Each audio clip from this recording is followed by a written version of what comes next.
প্রথমেই কবিতা উৎসবে রিক্রিয়েশনের সকল দর্শক বন্ধুদের শুভেচ্ছা, প্রীতি, নমস্কার, ভালোবাসা এবং সালাম জানিয়ে আরম্ভ করতে যাচ্ছি ধারাবাহিক কবিতা পাঠ। আজকের পর্বের কবি মিতা দাসপুরকায়স্থ।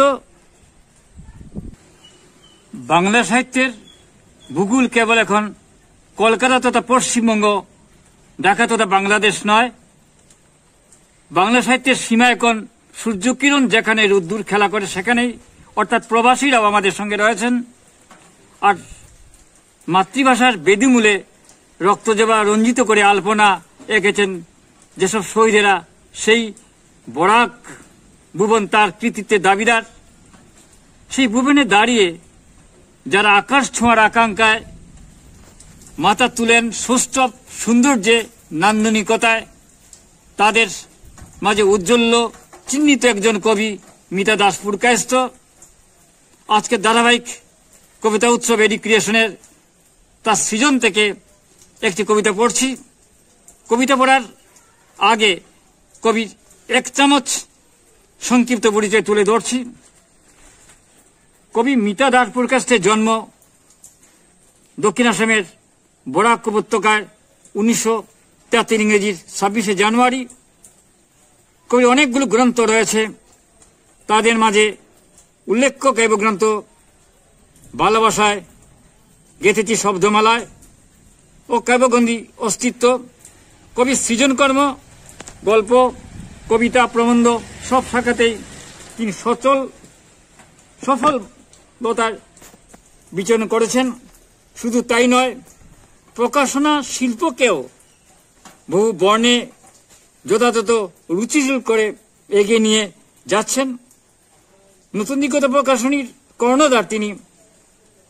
সম্পাদনা করেছেন মাসিক সাহিত্য পত্রিকা দিগন্তিকা, শব্দবৃক্ষ, দৈনিক ও সাপ্তাহিক পত্রিকা বরাকের নতুন দিগন্ত। একজন দায়িত্বশীল বন বিভাগের উচ্চপদস্থ কর্মকর্তাও তিনি। কবি মা হিসাবে দুই কন্যাকে যথাযথ মানুষ করেছেন। যে কবিতাটি পাঠ করতে যাচ্ছি সেই কবিতার শিরোনাম লালিমা। তাহলে অতি সংক্ষিপ্তভাবে আমার মতো করে কবিতার লালিমার অন্তর্মোচন করছি বৃহৎ দর্শকের দিকে চেয়ে। কবি মিতা দাসপুরকায়স্থ লালিমা কবিতায় এক ভিন্ন আঙ্গিকে সময়কে ধরতে চেয়েছিলেন। বাংলা সাহিত্যে লালিমা খুব কম ব্যবহার করেছেন কবিরা। কবিতায় লালিমা বারবার উচ্চারণে তার শব্দের দ্যুতি বেড়ে গেছে। জীবনের জোয়ার ভাটায় উথাল পাতালে তারা প্রত্যাশী মন স্মৃতির ঝিনুকে মুক্ত খুঁজছেন। জীবন মানে খুঁজ, অসম্ভব সুন্দর স্বপ্নাবিষ্ট বা কৃতি, চিত্রকল্প উজ্জ্বল নক্ষত্রের মতো কবিতার পংক্তি। দ্বিতীয় স্তবকে যে সময়কে ধরে রেখেছিলেন অভ্যর্থনা উজ্জ্বল ভালোবাসার মিঠে রুদ্র মেখে, সখা হিসেবে আহ্বান করেছিলেন, কিন্তু সে তো অনন্ত নীলের যাত্রী হয়ে গেল। সে বেতার আচ্ছাদিত যন্ত্রণার কথা বলা অব্যক্ত, যেন আকাশ থেকে বজ্রপাতের মতন। সেই ফাঁকি কবি মেনে নিতে পারছেন না। সেই দুঃখবোধ তার লালিমা কবিতা নির্মাণকে আরো বেশি ব্যঞ্জনায় গভীর দীপ্তিময় করেছে। কবিতার প্রতি শব্দ এক জীবন দর্শনের অন্য জীবন উপলব্ধি।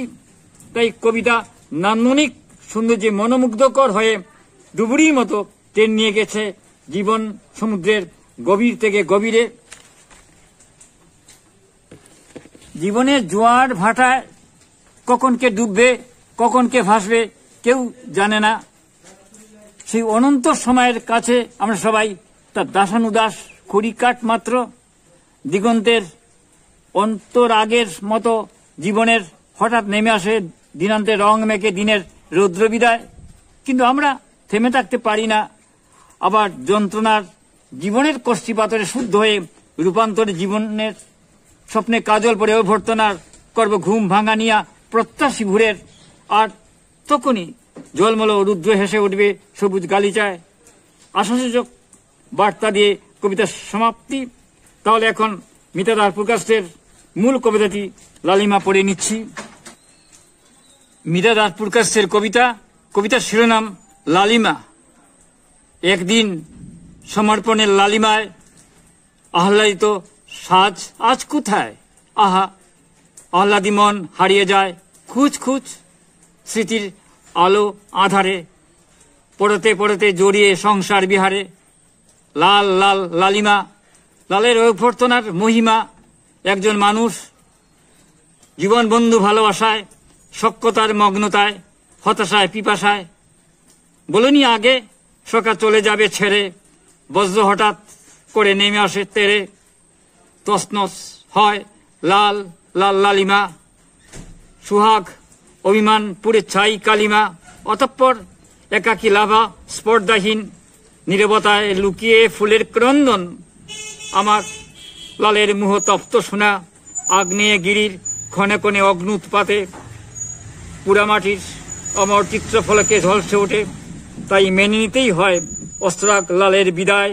অভ্যর্থনা হয়তো অপেক্ষা করছে সবুজ গালিচায়। তছনছ হয় লাল লাল লালিমা, সুহাগ অভিমান পুড়ে ছাই কালিমা।